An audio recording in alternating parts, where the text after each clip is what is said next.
This is day 17 of my potato and tomato diet.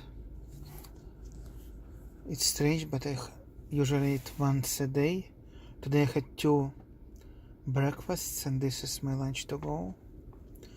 Can't really tell what happened.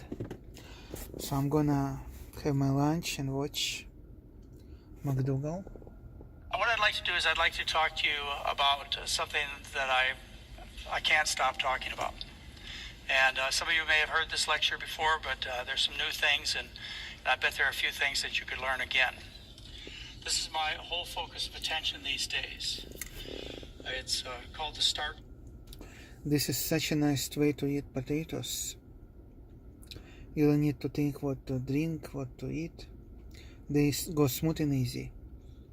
2 days old. Potato ragu. I just moved it into this to-go container from refrigerator. And I have my lunch to go. Solution. And I just got an agent for a book, which will be probably in a publisher's hands within the next 3 to 6 months. And the book is called The Starch Solution. And everybody I run into, every time I run into them, somebody new, they go, "That's stupid. Why would you call a book The Starch Solution? You know, why would you use such an offensive term, starch?" And in my contract, it says the book will be called The Starch Solution. I mean, it's because that's what it is, and I'm going to try and explain to you over the next few minutes why it is the starch solution and why we have to get new terminology into our speaking about nutrition. And until you understand this, everything gets hard. Once you understand the starch solution, everything becomes easy. And so that's why I think even though you may have heard this lecture before, it's worth you hearing it again. To begin, we all have to agree that we must eat. You have to eat. And the primary reason you eat is because you need energy. I mean, you may think you need protein, you may think you need fat, you may think you need vitamins. But the main reason you eat is to get energy. That other stuff just kind of comes along with it. And you can get energy from 3 sources. You can get it as far as scientific sources of calories, you can get it from fat, carbohydrate, or protein. Generally, the body only burns carbohydrate and fat. Just under desperation, it burns protein. To put this in a broad spectrum of food, what we're talking about is high-fat, high-protein foods are generally animal products, and high-carbohydrate foods are generally plant products. So you have a choice. And if you make the right choice in terms of your source of calories, you'll do well.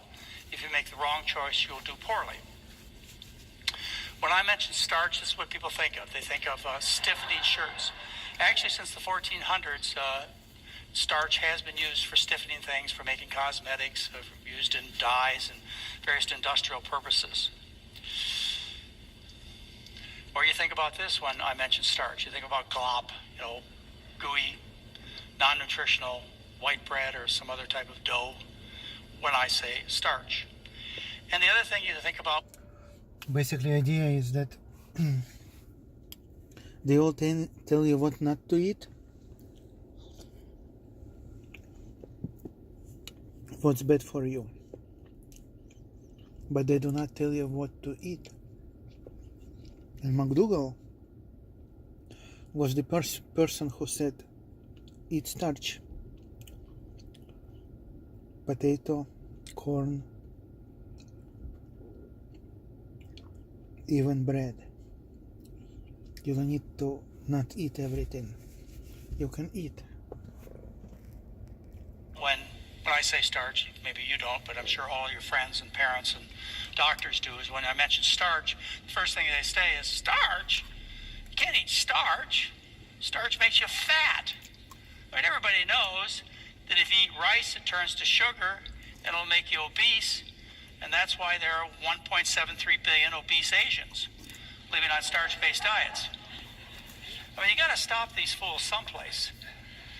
And I think that's a good place. Next time somebody says to you, I'm not going to eat starch, I'm not going to eat rice, because it turns to sugar, makes people obese, you got to stop and you got to say, well, why is it then that everybody that lives on starch-based diets is thin. And when they give up their starch-based diets, like move to Los Angeles, they get fat.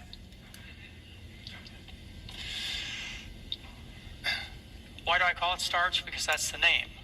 That is the name of what I'm talking about, the official scientific name. This is a journal.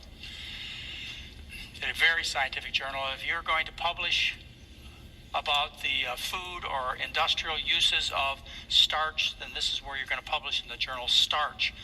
I can't call it anything else because that's what the name is. It's starch. Starch. To start at the molecular level, starch is chains of sugar. These are these rings up here that you see. They are 1, 2, 3, 4, 5.